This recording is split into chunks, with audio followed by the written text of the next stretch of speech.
محمد رسول اللہ کی نبوت کی تصدیق کرنے والا پہلا شخص یہودی تھا۔ اگر سارے یہودی گمراہ ہیں اور جہنمی ہیں تو پھر اس یہودی کے بارے میں کیا خیال ہے جس نے کائنات میں پہلی دفعہ محمد رسول اللہ کی نبوت کی تصدیق کی؟ ایک یہودی نے تصدیق کی ہمارے نبی کی۔ ورقہ بن نوفل راہب تھا، ریبائے۔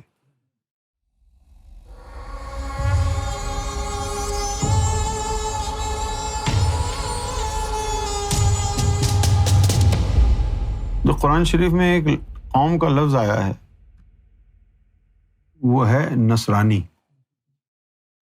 مسلمان علماء اس سے واقف نہیں ہیں، وہ سمجھتے ہیں کہ نصرانی کا مطلب عیسائی ہے، حالانکہ اسرائیل میں ایک جگہ کا نام ہے نصرہ، جس کو انگریزی میں وہ بولتے ہیں نازرeth۔ عیسیٰ علیہ السلام وہاں پیدا ہوئے تھے، جس طرح کوئی دلی میں پیدا ہو ہے نا تو اس کو دہلوی بولتے ہیں یا دلی والے۔ اسی طرح عیسیٰ علیہ السلام جو ہیں وہ نصرہ میں پیدا ہوئے۔ اب صرف عیسیٰ علیہ السلام تو پیدا نہیں ہوئے تھے نا نصرہ میں، کتنے لوگ نصرہ میں پیدا ہوئے تھے؟ عیسیٰ علیہ السلام سے پہلے بھی پیدا ہوئے ہوں گے وہاں پر۔ تو اس علاقے نصرہ میں کچھ لوگ ایسے تھے کہ جن کو نبیوں سے، رسولوں سے خدا واسطے کا بیر تھا۔ کوئی بھی رسول، کوئی بھی نبی ہو، ان سے گوارا نہیں ہوتا تھا، جو بھی کہتا تھا نا میں نبی ہوں، اس کو مار دیتے تھے۔ جس طرح آج کے دور میں دیوبندی ہیں، وہابی ہیں، کوئی بھی کہنے کہ یہ ولی ہے۔ پاکستان میں تو بڑا برا حال ہے، اگر ان کو پتہ چل جائے کہ بھئی فلاں شخص کے بارے میں لوگوں کو گمان ہے کہ یہ اللہ کا ولی ہے، یہ فقیر ہے، تو پاکستان میں تو بڑی تنظیمیں بنی، جیسے ایک تنظیم بنی ہوئی ہے کہ مجلس ختم نبوت، یہ وہابیوں کی تنظیم ہے۔ اس کا کام یہ ہے کہ جہاں یہ دیکھیں کہ بھئی فلاں صوفی ہے، اس کو چند لوگ مانتے ہیں، تو یہ پھر اس کے پیچھے پڑ جاتے ہیں، اور یہ سارے مولوی اکٹھے ہو کے پولیس پہ دباؤ ڈال کے اس کے اوپر توہین رسالت، توہین قرآن، توہین اسلام کے جھوٹے مقدمات بنوا کے یا تو اس کو مروا دیتے ہیں یا جیل میں ڈلوا دیتے ہیں۔ یہ کام وہابیوں کا پاکستان میں ہے۔ تو جس طرح یہ وہابی ہیں، کوئی خاص ولی نہیں، سارے ولیوں سے ان کو بغض ہے۔ یہ نہیں ہے کہ بھئی داتا خواجہ کو تو مانتے ہیں، غوث پاک کو نہیں مانتے، ایسا نہیں، ان کو ولایت سے ہی چڑ ہے۔ اس طرح جو نصرانی تھے ان کو نبوت اور رسالت سے چڑ تھی، اس کو نصرانی کہتے ہیں۔ تو صحابہ کرام کو حضور نے یہ بات کہی تھی کہ نصرانی کو دوست نہ بنانا۔ کیوں؟ کہ ان کو نبیوں سے خنس، نبیوں سے بغض۔ تم دوست بنا لیے، تمہارے ذریعے وہ یہاں آنا جانا شروع ہو جائے گا، کہیں حملہ نہ کر دے۔ حضور کی حفاظت کے لیے یہ بات کہی گئی تھی، کیونکہ وہ نبیوں کو اپنا دشمن سمجھتے تھے۔ اور مولویوں نے کہہ دیا یہ نصرانی سے مراد عیسائی ہے۔ بھائی دیکھو، اگر اللہ تعالیٰ نے عیسائیوں کے بارے میں کہا ہوتا کہ ان کو دوست نہ بناؤ، تو رسول اللہ صلی اللہ علیہ وسلم نجاشی جو کہ عیسائی بادشاہ تھا، صحابہ کرام کو کیوں اس کے پاس بھیجتے کہ جاؤ اور وہاں پر پناہ حاصل کرو؟ دوغلی پالیسی تو اللہ نہیں چل سکتا نا، کہ ہم کو تو کہہ دیا کہ بھائی عیسائیوں کو دوست نہیں بناؤ، اور حضور پاک کو کہہ دیا یہ ان کو بھیج دو، وہاں پر اسائلم لے لیں گے۔ جب دوست بنانے کا حکم نہیں ہے تو ان کے پاس پناہ لینے کی کیا گنجائش ہے؟ تو یہ دلیل ہے اس بات پر کہ یہ اللہ تعالیٰ نے عیسائیوں کی طرف نہیں، نصرانیوں کے لیے کہا تھا۔ جس دن وہ بادشاہ نجاشی مرا ہے تو بی بی عائشہ فرماتی ہیں کہ اچانک حضور کھڑے ہو گئے۔ تو بی بی عائشہ کہتی ہیں کہ میں نے پوچھا یا رسول اللہ کیا ہوا، اب اچانک کیوں کھڑے ہو گئے؟ تو آپ صلی اللہ علیہ وسلم نے فرمایا کہ آسمان سے فرشتوں کی سواری آ رہی ہے نجاشی کو لینے کے لیے. اس نے ہمارے بھیجے ہوئے لوگوں کو پناہ دی ہے، آج محمد نجاشی کو پناہ دے رہا ہے صلی اللہ علیہ وسلم. اور آپ کہہ رہے ہیں کہ اللہ کہہ رہا ہے کہ وہ دشمن ہے تمہارے، ان کو دوست نہ بناؤ.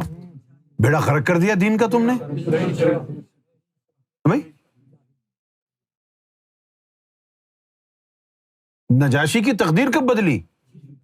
جب نبی پاک صلی اللہ علیہ وسلم نے اپنے چند صحابہ کرام کو پناہ لینے کے اس کے پاس بھیجا تو یہ منافقین جو تھے یہ بھی پہنچ گئے اور انہوں نے جا کے نجاشی کا جو ہے نا ذہن تبدیل کرنے کی کوشش کی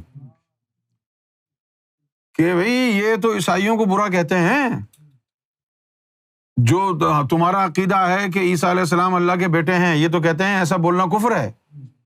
اس کا دماغ گھمانے کی کوشش کی. تو اس نے نجاشی نے پوچھا کہ ہاں بھائی بتاؤ یہ بات. اچھا، اب اس صحابہ کرام کو حضور نے ایک نصیحت کی ہوئی تھی. نصیحت یہ کی کہ کوئی بھی سوال پوچھے تم ان کو اپنی طرف سے کچھ نہیں کہنا. عیسیٰ علیہ السلام کے بارے میں، مریم علیہ السلام کے بارے میں جو قرآن میں آیا ہے وہ آیتیں پڑھ کے سنا دینا، اپنی طرف سے کچھ نہیں کہنا. یہ نصیحت فرمائی. اب جناب انہوں نے جو ہے کہا کہ ہم آپ کو جو اللہ کا کلام ہمارے نبی پر نازل ہوا ہے عیسیٰ علیہ السلام کے بارے میں اور مریم علیہ السلام کے بارے میں اب جب اس نے قرآن کی تلاوت کی تو وہ جو نجاشی تھا وہ رونا شروع ہو گیا جب اس نے سنا کہ قرآن نے بی بی مریم کو تمام عالمین میں ساری عورتوں سے افضل عورت قرار دیا ہے تو وہ کہنے لگا حق ہے حق ہے حق ہے حق ہے. اس کی کایا پلٹ گئی، اللہ کا اس پر کرم ہو گیا. ان لوگوں نے جھوٹی مولویوں نے کہانی بنا کے ایک دوسرے کا دشمن بنایا. یہ باتیں میں تمہیں اس لیے بتا رہا ہوں کیونکہ ہندوستان میں آج کل مولوی پیچھے پڑے ہوئے ہیں نا، لوگوں کو بھڑکا رہے ہیں، مسلمانوں کو کہہ رہے ہیں کہ دیکھو جی یہ ہندوؤں کو بھی اپنا بھائی کہتے ہیں، عیسائیوں کو بھی اپنا بھائی کہتے ہیں. تو میں تمہیں سمجھا رہا ہوں کہ کیوں بھائی کہتے اور سمجھتے ہیں. ہاں ہم کہہ رہے ہیں کہ ہندو ہمارے بھائی ہیں، کل بھی کہہ رہے تھے، آج بھی کہہ رہے ہیں. کہتے نہیں ہیں، سمجھتے ہیں. کہتے نہیں ہیں، صرف سمجھتے ہیں. عیسائی بھی بھائی ہیں ہمارے، یہودی بھی بھائی ہیں ہمارے. یہودیوں پر بھی کتاب نازل ہوئی ہے، ان کے لیے بھی پیغمبر آیا ہے. اب برے اور اچھے ہر قوم میں ہوتے ہیں. برے یہودی بھی ہیں جو ظلم کرتے ہیں، لیکن اچھے یہودی بھی ہیں جو اپنے نبی کو مانتے ہیں اور اپنے اوپر جو ان کی کتاب اتری ہے اس کے مطابق زندگی گزارتے ہیں. وہ اچھے یہودی ہیں.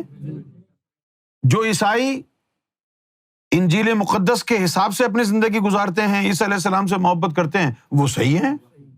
لیکن فرقے تو ہر قوم میں بنے ہیں، فرقے تو ہر دین میں، ہر دھرم میں بنے ہیں. جو یہودی راہ حق سے ہٹ گئے وہ جہنمی ہیں، اور ان جہنمی یہودیوں نے ہی رسول اللہ کو ستایا تھا. جس کے سینے میں نور تھا، جو ابراہیم علیہ الصلوۃ والسلام کا پیروکار تھا، اس نے تو ساتھ دیا محمد رسول اللہ کا. وہ راہب کون تھا؟ ورقہ بن نوفل، جس کے پاس آپ کی زوجہ محترمہ خدیجۃ الکبریٰ لے کر کے گئی تھی حضور صلی اللہ علیہ وسلم کو ان کے پاس. تو اس نے، وہ یہودی راہب تھا، محمد رسول اللہ کی نبوت کی تصدیق کرنے والا پہلا شخص یہودی تھا.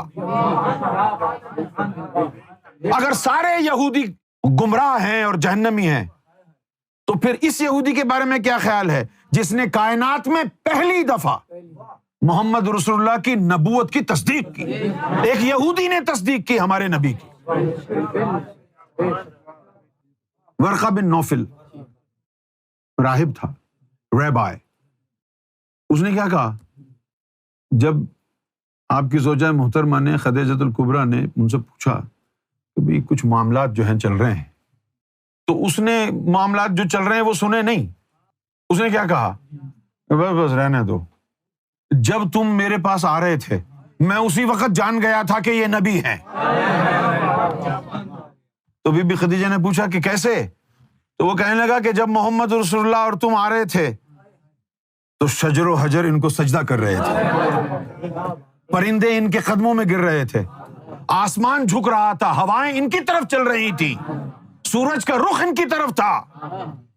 میں سمجھ گیا کہ یہ اللہ کے آخری پیغمبر ہیں جن کا وعدہ کیا گیا ہے، توریت میں وعدہ ہے، انجیل میں وعدہ تھا۔ کوئی دشمن نہیں ہے ہمارا، نہ یہودی دشمن ہے، کیوں ہوگا؟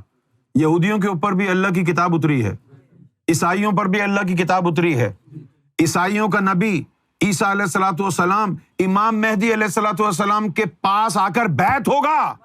جو تعلق اور رشتہ عیسائیوں سے ہمارا ہے، مسلمانوں کا ہے، وہ تو کسی کا بھی نہیں ہے۔ کیوں نہیں ہے؟ ان کا نبی ہمارے نبی کا امتی بننے آ رہا ہے، وہ ہمارے دشمن کیسے ہو سکتے ہیں؟ ان کا نبی ہمارے نبی کا امتی بننے آ رہا ہے، وہ ہمارا دشمن کیسے ہو سکتا ہے؟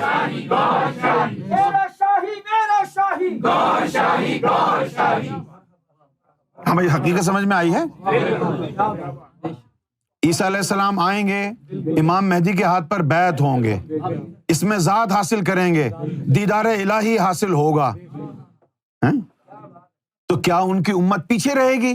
جہاں عیسیٰ ہوں گے ان کا سر بھی انہی قدم گوہر شاہی میں جھکے گا نا۔ اگر عیسیٰ کا سر سرکار امام مہدی گوہر شاہی کے قدموں میں جھکے گا تو ان کی امت کیا کھڑی دیکھتی رہے گی؟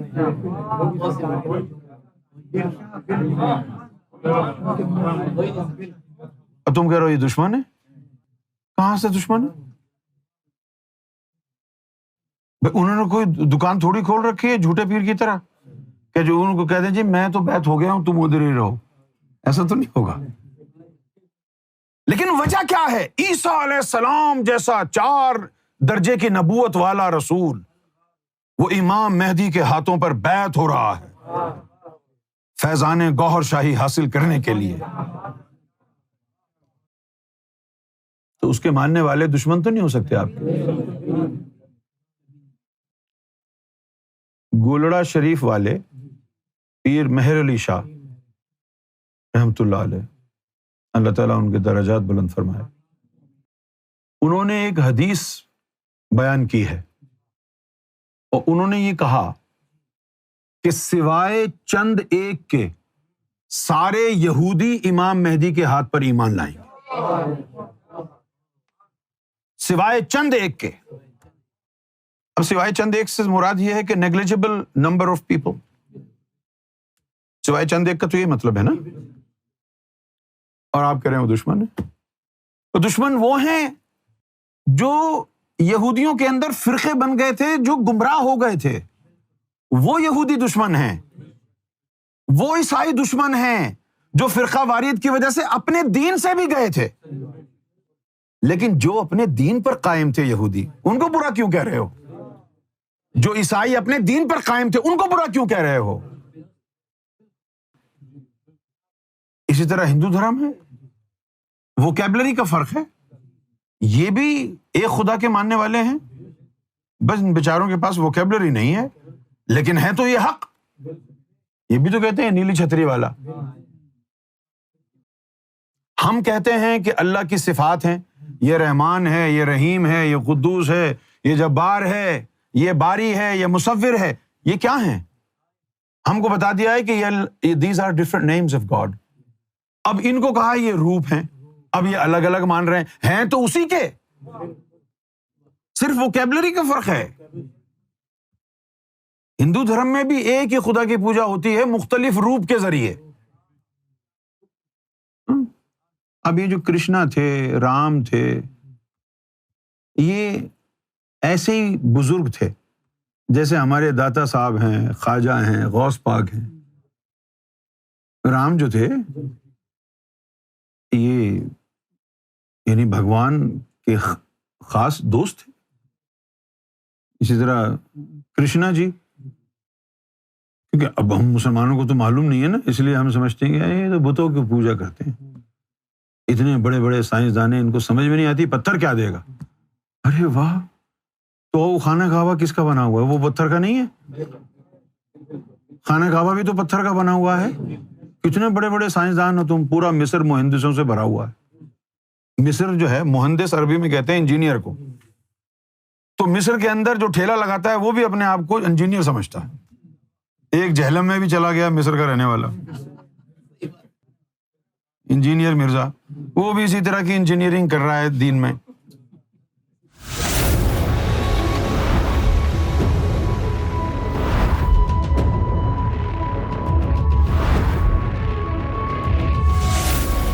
Amra TV, the place to connect.